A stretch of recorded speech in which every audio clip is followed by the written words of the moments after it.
Thank you very much, Salma. And I'm the first speaker in this evening because I'm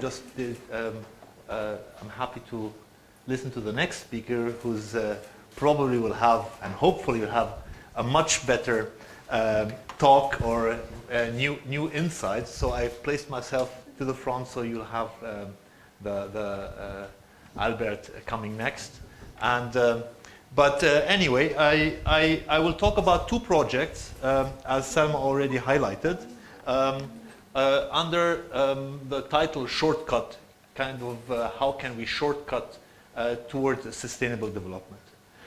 First of all, just a few words to the iLab. We have done so far 7 projects in the last 3 years. I will show 2 of them because they are related to education and to education, which is kind of the theme of this year as well, because we are in class designing schools, looking into new design methodologies and approaches for educational design. D-Lab in itself is can be considered as a new approach in comparison to the normal academic studio setup, because we design and implementation of community-based projects that we take actually the design to another level that we can also implement, and we can really test our design. Design exploration and innovation is important, and to train architecture students to in a professional setup. Okay, so the methodology is an action-oriented research. We just go on the ground, not actually knowing what are the problems, but exploring. Of course, you have an idea that there are conflicts or there are problems, but really exploring kind of different issues on the ground. Maybe a little bit naive, but this is also kind of the strength of this course, that we just go out there and ask, and students are very curious. Students are, in a way, our students are very smart in finding ways and approaches to get into the community, and that's, I think, a very helpful method to much better than just reading kind of reports. The next step, we work in this interdisciplinary teams, and we work not the typical way that we start with a concept design, and then we go to the design development, and then we go to execution drawings. We just think of details at the same time as we think of the concept. So we compress the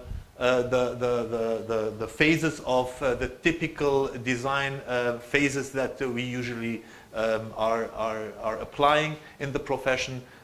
We overlap them. We can say we shortcut. We find kind of a way to think of detail and concept at the same time. Also, the simultaneous and flexible workflow is important, that we still design while we are on the site. That, for instance, this student is kind of taking measurements out of the computer and correcting designs, while the other students, is he here? No? Muhammad Nazar is using the compressor, and that's happening at the same time. And that's, I think, important, and it's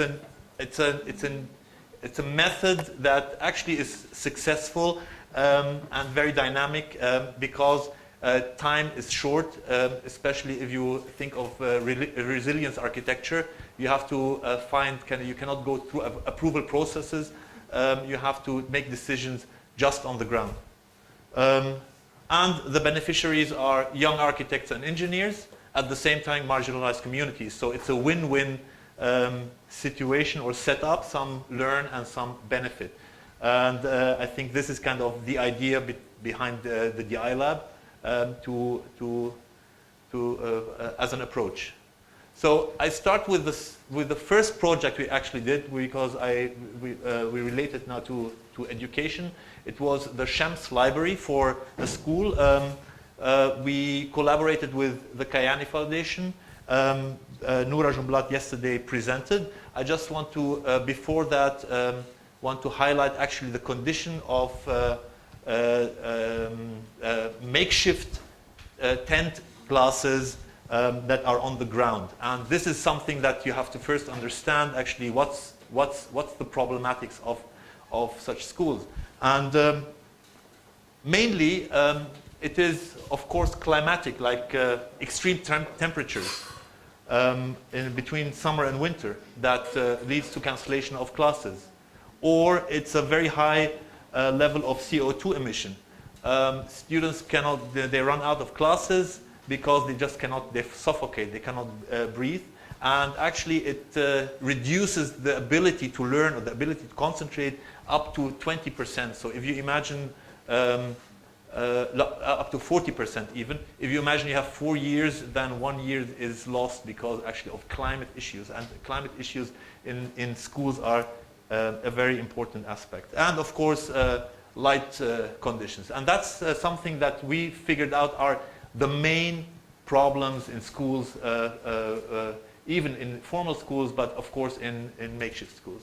So here's the team. You have a couple of students, creative, innovative, engaged, motivated. And we started thinking of a framing system, because also if you have to if you think of the design of facilities for refugees or marginalized communities, you have to also think of kind of the limited access to materials. And in this case, we just found that on the market, we have just 4-meter spans of wooden battens and beams.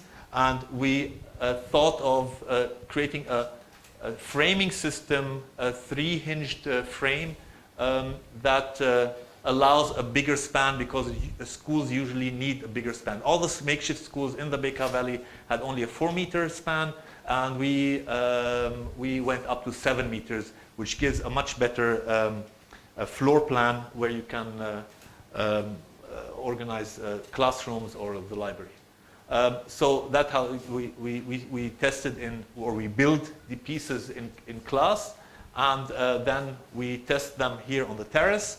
And as a next step, we bring them up, and it just takes like on-site 2 or 3 hours, and they're all done. And this is also what was important, that these are elements and these are kit parts that can be replicated or dismantled and put on another site, and it's scalable. That's important if you think of architecture in crisis or architecture in crisis areas, that you have to make it scalable. So the next aspect was the climate condition, or the condition inside classrooms, which is, we said, like temperature is a big problem, and a light condition mainly. We collaborated, and that's very interesting, with what's it called, like Transsolar in Germany, and where one of our students was an intern there, and did the Ahmad Nuruddin, who also worked with that. So our students become our partners in companies, and I think that's very positive. So you have a solar chimney for ventilation. It heats up the air, and you have an earth duct where the air flows through it. It cools the air, and while there is a suction from the solar chimney, it brings in cool air in summer and warm air in winter, because the delta between the outdoor temperature and the ground are always different. So you can reach differences in temperature up to 4 to 5 centigrade. Here are more kind of integrating the system into the framing system and adding thermal mass. Thermal mass is important in dry, arid areas because it's a kind of a good buffer to keep the temperature, and it's important to regulate the temperature. In the sense, it acts as a buffer, not to change the temperature like in a can, or like if you don't have thermal mass. So here students are filling sandbags to create the thermal mass, stacking them, and putting them on the wall. And that's how it looks when the wall goes up. And you see here all these kit parts are prefabricated by in the workshop here, and ordered some of them. And that's actually the earth duct. The earth duct is along. You can see here the library, and it's about 40-meter long. So the air that goes inside, it cools down, and there is an outlet in the library. And that's the interior, to give it like some color, and that's the final product. When we showed this to NGOs, we had the problem saying it looks too pretty for a refugee facility. But we can discuss this later. That what about aesthetics if you're into emergency? So that's something that's not necessarily accepted. Another also NGO said he cannot sell this to someone because it doesn't look like there is a need. If you show these kind of pictures, it looks like it's somewhere in Switzerland. But also that can be discussed, and that's, I think, an important aspect to discuss aesthetics and in these kind of projects. And of course, we did like the measurements, temperature and relative humidity, to see how the performance of this building is. And you can see, like, if you have the comparison, the temperature in the inlets and outlets directly is here at 25 degree constantly going through, while the temperature is jumping up to 30. So you can keep the actually you air condition the spaces with passive strategies without using any energy in a quite successful way. So the next example is not going from a makeshift school to the rehabilitation of a school, of an existing public school in collaboration, or GIZ approached us, and we were kind of, asked to do kind of a research or an action research and a design for a concept for a public school in Baroque. Baroque is at a very high altitude, so it's cold up there. And this presentation is a little bit more technical than the one before. But I want to go back like what we presented actually to GIZ, so you can imagine if you are the client whether you'd buy it or not. Luckily, GIZ bought it, and they commissioned us actually to go all the way and to design the school in all phases. So if you think like of, and here I'm going back to yesterday where we're talking about education in general, and that's why I just meant like we shape our buildings, therefore they shape us. And if you look at kind of the educational system in the past century, and you look at the buildings, that they are kind of they have something in common with the way we're thinking or the way we're applying education, that they look like factories or they look like prisons. And there's a reason behind this, because the system required skills of the industries and of the society was specialized and obedient labor for rationalized work processes. Or whether it's in math, whether it's in the production line, whether it's processing information, as you can see here. And I think the dehumanization in this era is featured by Charlie Chaplin quite well. The teacher, the teaching was actually teacher-centered learning. That was the concept, which, I mean, most of us still follow, that the teacher is the center of the learning, transmitting knowledge, providing correct solution, teach predetermined materials, same fundamentals taught to everyone, no distinction in personal progress, and the student is actually a passive learner. The learning process, students being directed by teacher. So that's actually what we all experience. Is there someone who went to a school that was different? Just a question, I don't know, maybe? I didn't. So that was the concept, and that's what we actually know. But actually, and then if you look at the Baroque school, that was like, we were commissioned like to rehabilitate. It looks like an assembly belt, like in the manufacturing industry, where you have students and you prepare them, or you give them skill sets, class by class, as they move through the years. So that's kind of the analogy, and I started before. But actually, today these factories no longer exist. We're moving towards kind of cars are built by robots, and information is processed through computers. With AI, it's going to change even more, and we have to rethink. If we think that schools are related to the profession, or should be related to the profession, or the life after, kind of after school, that there should be some coherent concepts.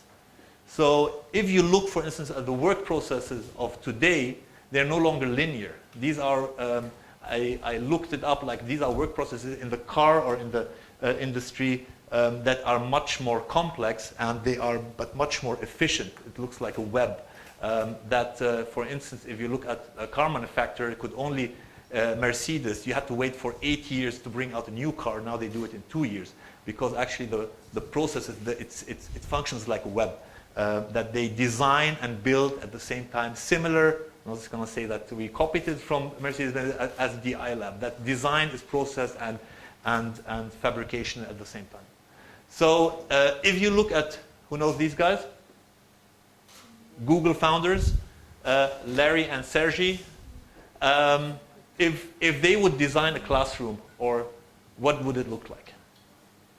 And that's actually, we cannot ignore this, because they're simply successful. They make money, and we use them because we Google. And they're the founders of Google. So they're right, in a way. You look at their offices, it's completely different. And their skill requirements are completely different today. They want openness. They want an employee to be responsive, flexible, innovative, team-oriented. And that's completely new skill sets that have changed, like in the past, from the past concept of schooling. They want, and that's their office, and they are right, because they're making money and they're having success with these offices. So it's not just to hang around and play, but there must be something true about it, that how they create them, or how they design their offices. So they want also there to be responsible, so they have planters, and playful, creative, disruptive, and dynamic.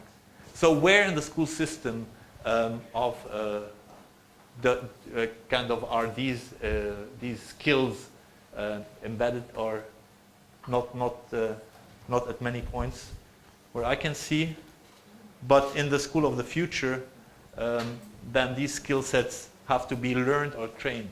So student-centered learning instead of teacher-centered learning. You have kind of the teacher is the facilitator.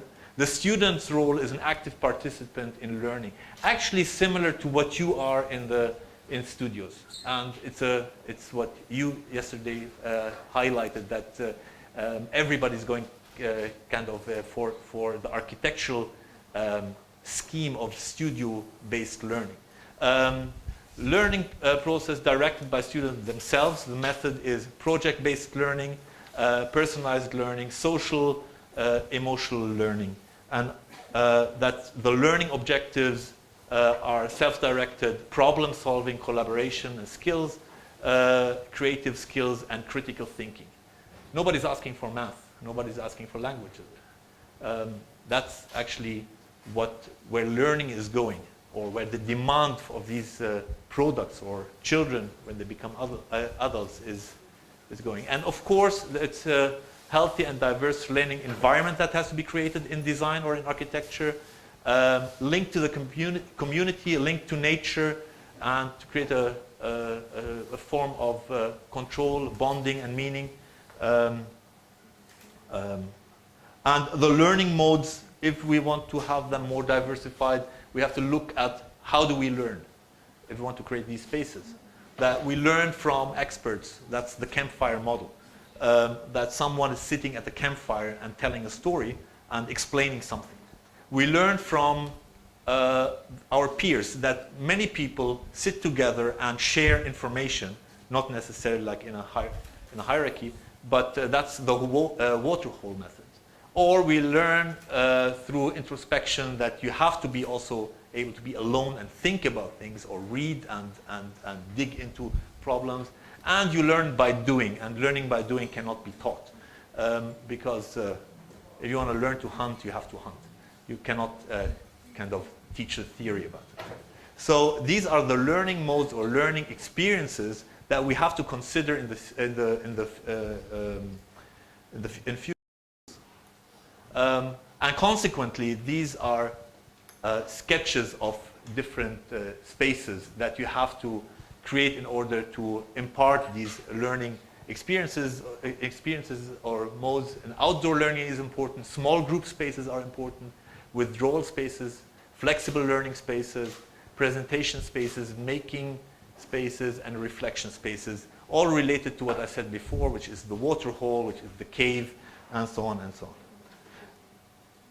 Also very important, we cannot learn if we're not comfortable. So the thermal comfort and the visual comfort and the acoustic comfort, the fresh air, low CO2 value, and comfortable furniture are extremely important. Otherwise, we cannot learn. That was tackled like in the previous project, but this is kind of combining these two are actually the design guidelines for the future in learning. So here is the concept for the rehabilitation of the Baroque school. It's a little bit technical. We went up there and we saw kind of this building, actually an interesting building out from the 60s, but totally run down. You see the kind of a garden with a high wall here, and not very inviting for students to learn in such a building. And you look at the plan, and you see actually this machine-like architecture coming from the 60s or 70s, where you have a reception, you have the administration, and then you have the classrooms, and the students are kind of taught, and they get like skills sets like an assembly. We knew that it's a concrete building. We have a limited budget. We couldn't do much. But we have to intervene actually strategically. And the first idea, and you also mentioned this, is to think of age groups, to think of how to combine kind of different age groups of three age groups, and to create kind of an interaction between different learners, where some kind of older ones can teach the younger ones, they can look up to them, they can help them, and so on. So in these corridors, we put some niches. So the age groups have informal learning spaces where they can gather.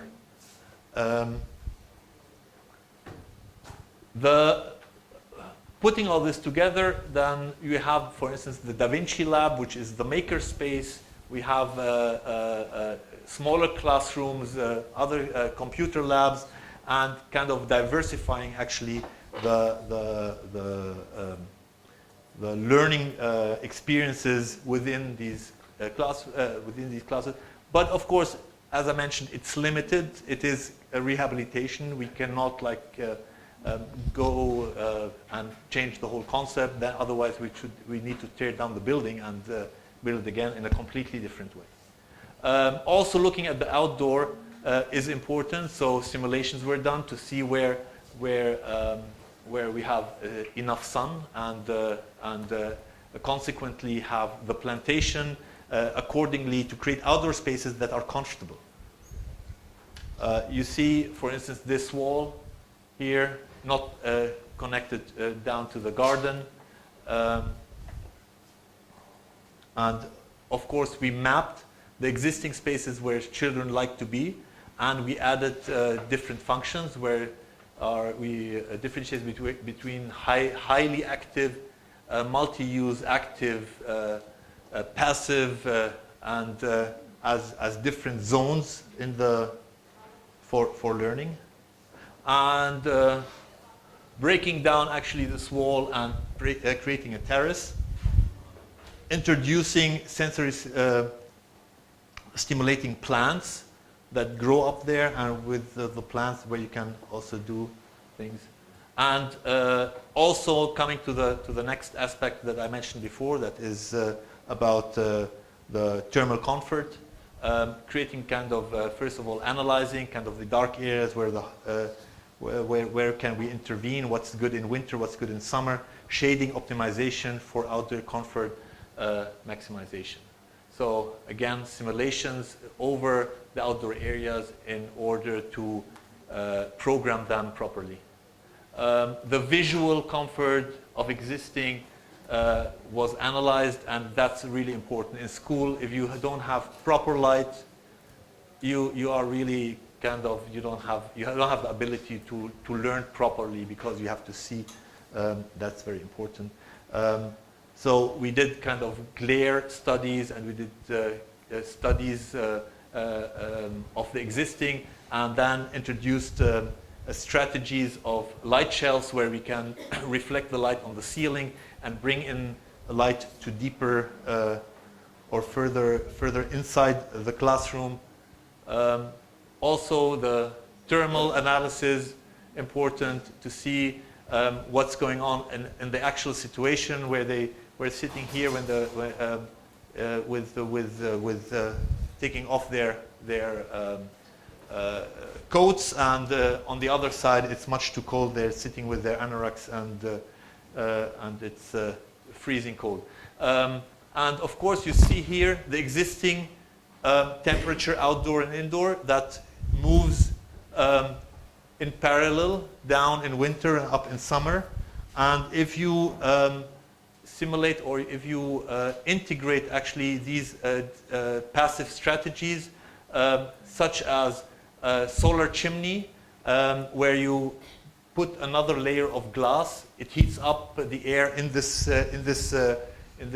buffer zone between inside and outside. You create a solar chimney to heat up, and then you reduce heating costs, which is quite efficient, because if you look at the delta between the indoor and the outdoor throughout the year, it has considerably changed. This is kind of a cross-ventilation strategy.